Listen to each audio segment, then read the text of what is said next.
Introduction of De Moivre's theorem का 15th question, find the general value of theta which satisfies the equation.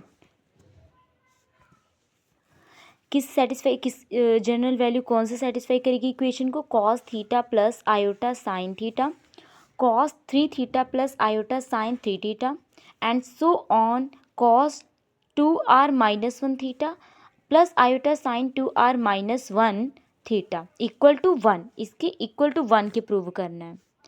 सो देखो कैसे करना है।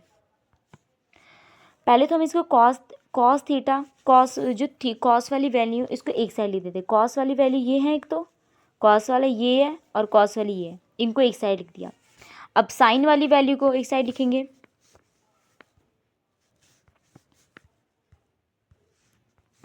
Sign वाली वैल्यू के एक साइड लिख देंगे। साइन ये साइन एक तो ये sine theta, sine 3 theta, sine 2r minus 1 theta, है ना, ये वाली वैल्यू आ गई। उसके बाद थीटा के पास 1 है तो 1 लिख दिया, है ना, plus 3 theta infinity 2r minus 1 theta plus iota sine 1 plus 3 so on 2r minus 1 theta equal to 1। अब क्या करेंगे? कॉस इस सारी वैल्यू को हम r ले लेते हैं। लेट क्या करते हैं?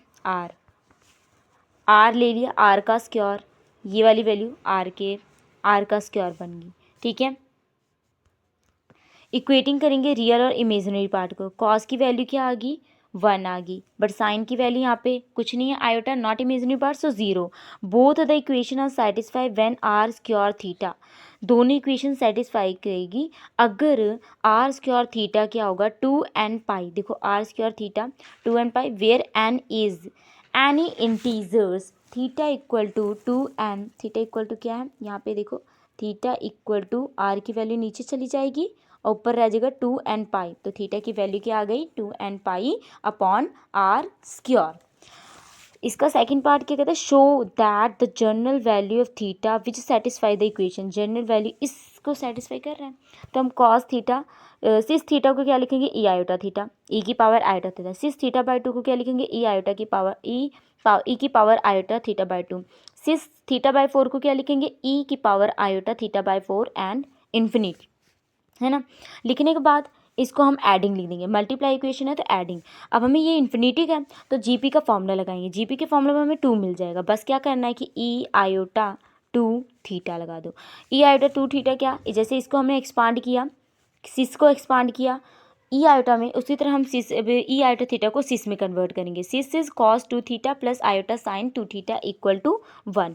अब कॉस 2 थीटा की वैल्यू 1 आएगी, सिस साइन थीटा की वैल्यू 0 आ जाएगी, है ना, 0 आ जाएगी। कॉस 2 थीटा 1 पे कब होता है?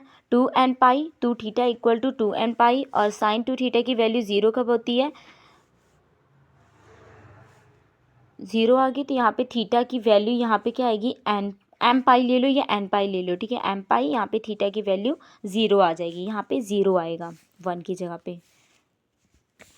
Okay, thank you, have a nice day.